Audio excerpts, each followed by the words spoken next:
இந்தியாவோட ஒரு மிகப்பெரிய பிசினஸ்மேன் கவர்மெண்ட் அஃபிஷியல்ஸ்க்கு வந்து கிட்டத்தட்ட ஒரு 1750 கோடி லஞ்சமா பணம் கொடுத்துருக்காரு. அதுவும் பவர் சப்ளை இண்டஸ்ட்ரிக்காக. ஸோ என்ன டீட்டெயில்னு நம்ம வீடியோக்குள்ள பார்க்கலாம். அதுக்கு முன்னாடி நம்ம சேனலை சப்ஸ்கிரைப் பண்ணலாம். சப்ஸ்கிரைப் பண்ணிருங்க. வாங்க வீடியோக்குள்ள போகலாம்.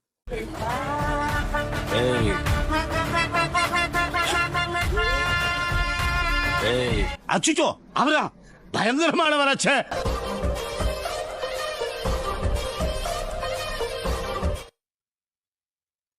ஸோ இந்த இஷ்யூ நடந்தது வந்து வேறு யாரும் இல்லை, நம்ம அதானி தான். அதாவது biggest businessman Adani ports, Adani thermal power, இந்த மாதிரி நிறைய எனர்ஜி செக்டர்ஸ் வச்சுருக்காரு. இப்போ ரினியூவபிள் எனர்ஜியும் நிறையா பண்ணிகிட்டு இருக்காங்க. ஸோ இவங்கள்ட்ட தான் இந்த இஷ்யூ வந்திருக்கு.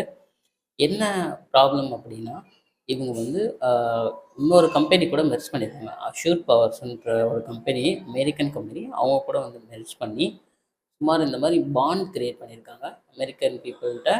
மாதிரி நாங்கள் வந்து இந்த மாதிரி டெவலப்மெண்டல் ஆக்டிவிட்டீஸ்லாம் நிறையா பண்ண போகிறோம். ஸோ எங்கள் கம்பெனியில் வந்து இன்வெஸ்ட் பண்ணுங்கள், ப்ராஃபிட் வந்து நாங்கள் மல்டிப்ளாக நிறையா தருவோம்ன்றது க்ரியேட் பண்ணி ஒரு பாண்ட் க்ரியேட் பண்ணியிருக்காங்க. அந்த பாண்டில் கலெக்ட் ஆன அமௌண்ட் எவ்வளோன்னு பார்த்தோம்னா சுமார் 2000 கோடி.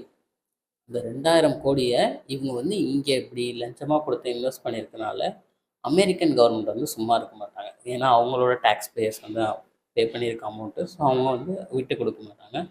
அவங்க என்ன பண்ணியிருக்காங்கன்னா, இந்த மாதிரி ஒரு கமிட்டியை ஃபார்ம் பண்ணியிருக்காங்க. ஒரு 5 மெம்பர்ஸ், கவுன்சில் ஆஃப் 5 மெம்பர்ஸ் அந்த மாதிரி ஃபார்ம் பண்ணி எல்லாமே என்கொயரி பண்ணுவாங்க. நம்ம ரீசெண்டாக கூட பார்த்துருப்போம், நிறைய டேட்டா லீக்கேஜுக்கெலாம் அவங்க வந்து இன்வெஸ்டிகேட் பண்ணுவாங்க.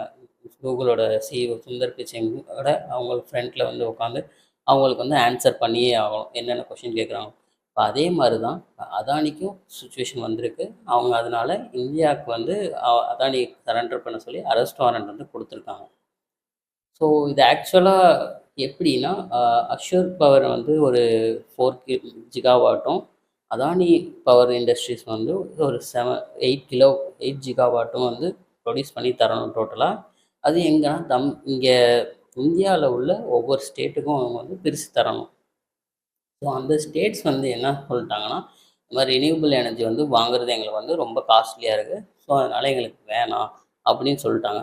இந்த கான்ட்ராக்டை சைன் பண்ண வைக்கிறதுக்காகவே இந்த லஞ்ச பணம் கொடுத்துருக்காங்க. இதில் ஏன் ஆந்திரா மோஸ்ட்லி பேசப்படுதுன்னா, ஆந்திராவுக்கு தான் அந்த டோட்டல் 12 ஜிகாவாட்லேருந்து 7 ஜிகாவாட் ஆந்திராவுக்கு மட்டுமே போகுது. ஸோ அவங்களுக்கு மட்டும் 1750 கோடி வந்து செப்பரேட்டாக கொடுத்துருக்கா சொல்கிறாங்க. மீதி கவர்மெண்ட்ஸ் வந்து கொஞ்சம் கொஞ்சம் கலெக்ட் பண்ணியிருக்கா சொல்கிறாங்க அந்த அமௌண்ட்டில். இப்போ இந்த இஷ்யூவில் தமிழ்நாடோட பேரும் இன்வால்வ் ஆகிருக்கு. ஏன்னா அவங்களும் வந்து இதே டேர்ம்ஸ் இந்த விஷயம் வந்து நடந்துகிட்ருக்கு. இப்போ கிட்டத்தட்ட ஒரு 2000லேருந்து 2001 தான் இந்த விஷயம் வந்து நடந்திருக்கு. அப்போ தான் வந்து இவங்களும் இந்த கான்ட்ராக்ட் வந்து பர்ச்சேஸ் பண்ணியிருக்காங்க. ஸோ அதனால் தமிழ்நாடோட பேரும் இதில் வந்து மாட்டியிருக்கு. இதை வந்து நம்ம மீன்வளத்துறை வந்து செந்தில் பாலாஜி அமைச்சர் இருக்கார்ல, அவர் வந்து சுத்தமாக வந்து மறுத்திருக்காரு. இது வந்து ஒரு பொய்யான குற்றச்சாட்டு அப்படின்னு. அதானியுமே இந்த அமெரிக்கனோட ரிப்போர்ட்டை வந்து மறுக்கிறாரு. ஸோ இதன் விளைவாக என்ன நடந்திருக்குன்னா, அதானியோட எல்லா ஷேர்ஸும் வந்து கிட்டத்தட்ட 10லேருந்து 23% வந்து டவுன்ஃபால் ஆகிருக்கு. இது ஒரு பெரிய ஹிட்டு தான் அவங்களுக்கு. ஸோ இதுலேருந்து எப்படி ரெக்கவர் ஆகுறாங்க என்ன, இல்லை இந்த கேஸ் வந்து ஒரிஜினலாக சப்மிட் பண்ணப்பட்டதா என்னன்றத அப்டேட்ஸ் நான் உங்களுக்கு சொல்கிறேன். ஸோ சேனலை சப்ஸ்கிரைப் பண்ணிக்கோங்க. அடுத்த வீடியோவில் பார்க்கலாம்.